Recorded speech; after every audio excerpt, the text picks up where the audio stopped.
विराग सागर जी महाराज की जय बोले। परम पूज्य आचार्य भगवान 108 श्री विशुद्ध सागर जी महाराज की जय बोले। परम पूज्य आचार्य भगवान 108 श्री विशद सागर जी महाराज की।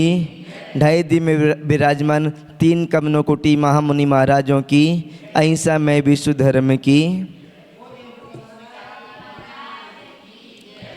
अभी तक अपनी चल रही थी सम्यक दर्शन के 8 अंगों की चर्चा। अपन ने जाना था 8 अंगों के बारे में। सम्यक दर्शन के 8 अंग कौन कौन से होते हैं?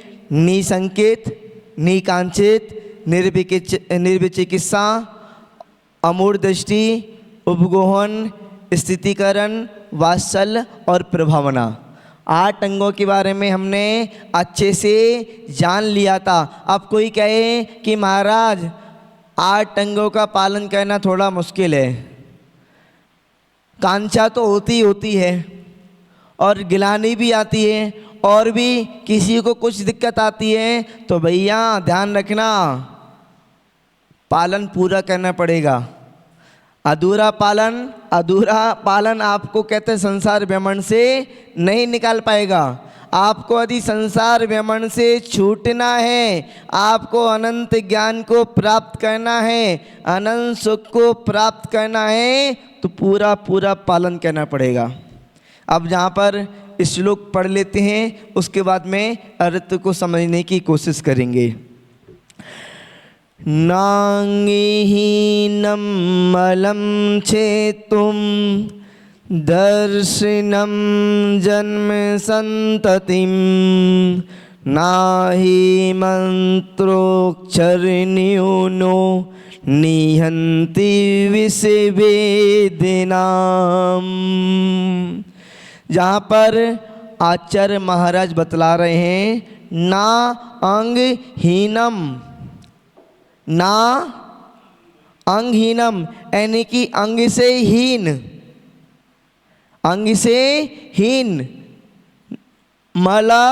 मलम छेतुम का अर्थ होगा यानी कि मल को समाप्त करने वाला। दर्शनम सन्म जन्म संततिम, दर्शनम जन्म संततिम यानी कि अपना दर्शनम सम्यक दर्शन की जन्मों की परंपरा को नष्ट करने को ना भवती नहीं होता है। यथा जैसे अक्षर न्यूना अक्षरहीन मंत्र विषवेदिनाम विष की पीड़ा को ना नियंती नष्ट नहीं करता, तथा उसी प्रकार अंगहीन दर्शनम सम्यक दर्शन, अंगहीन सम्यक दर्शन अंगहीन नहीं होना चाहिए, 8 अंग होना चाहिए। अंगहीन सम्यक दर्शन जन्म संततिम जन्मों की परंपरा को छेतुम नष्ट करने को अलम समर्थ नहीं होता।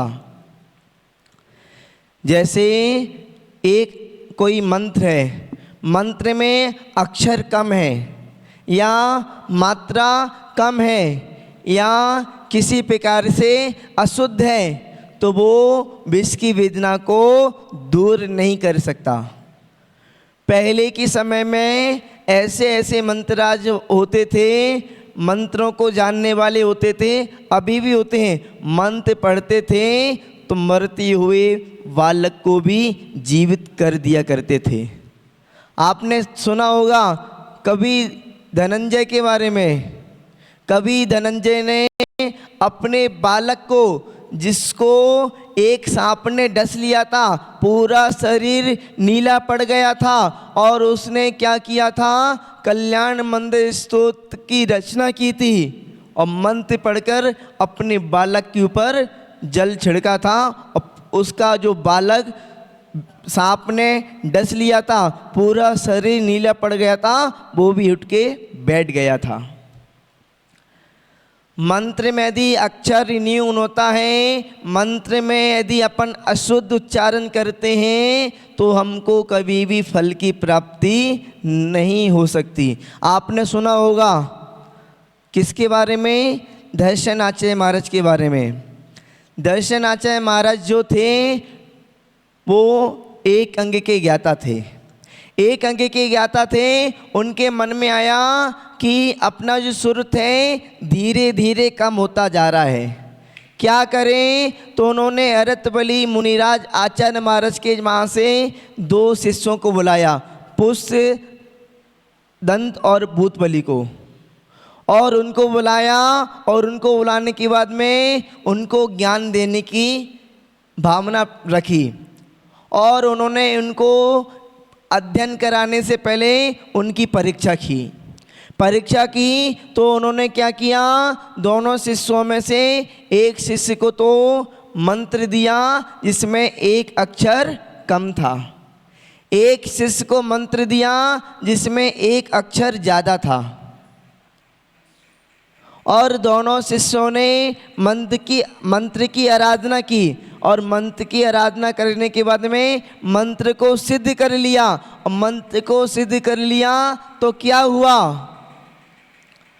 क्या हुआ, जब मंत्र सिद्ध हो जाता है तो मंत्र की जो अधिष्ठात्री देवी होती है वो प्रकट होती है।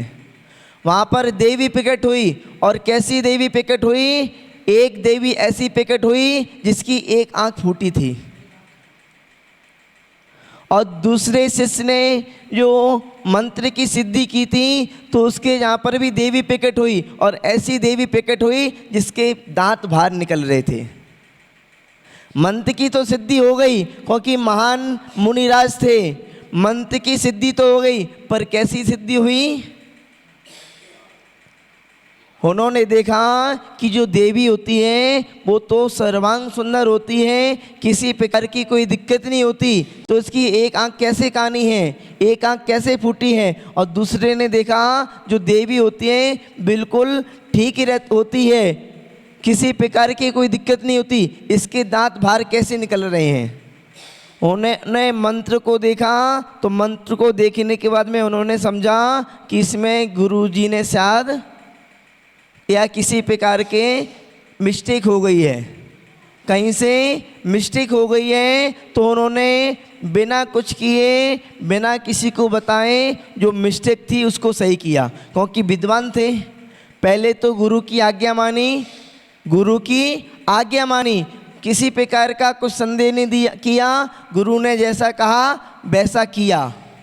बाद में करने के बाद में देखा कि ये तो गलत हो गया, गलत हो गया, तो उन्होंने मंत्र में जो मिस्टेक थी, एक अक्षर ज़्यादा था उसको कम किया, जिसमें एक अक्षर कम था उसको ज़्यादा किया, मंत्र को ठीक किया।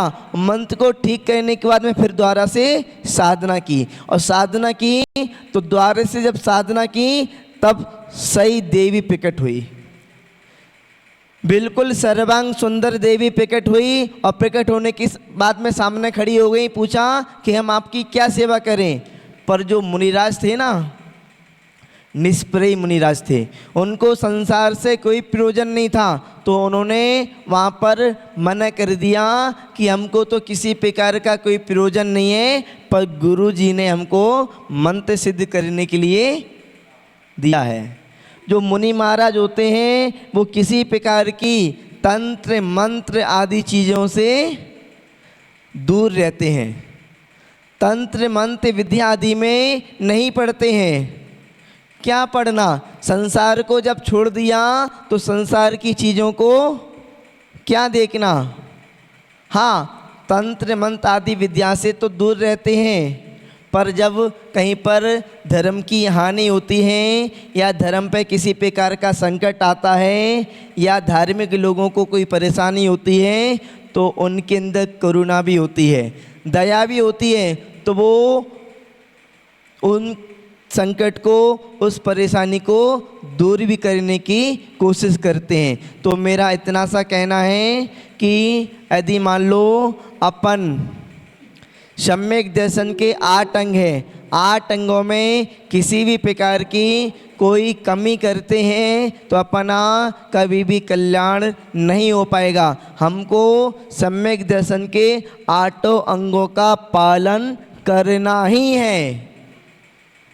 सम्यक दर्शन के 8 अंगों का पालन करेंगे तभी हमारा संसार ब्रह्मांड समाप्त होगा, अन्यथा नहीं तो संसार में घूम रहे थे, घूम रहे हैं, आगे भी संसार में घूमते रहेंगे। मान लो आप घर में भोजन बनाते हो, आप लोग घर में भोजन बनाते हो कि नहीं बनाते? घर में भोजन बनाते हो, भोजन बनाते समय जो मसाले होते हैं, नमक मिर्ची आदि होती हैं, यदि आप भोजन बना रहे हो, सब्जी बना रहे हो और 1 किलो पैकेट आपका नमक का आया और 1 किलो पैकेट नमक का पूरा सब्जी में डाल दिया, कौन खाएगा सब्जी को? या बिल्कुल भी नमक नहीं डाला, या थोड़ा सा नमक डाल दिया, या थोड़ा सा मसाला डाल दिया, कौन पसंद करेगा?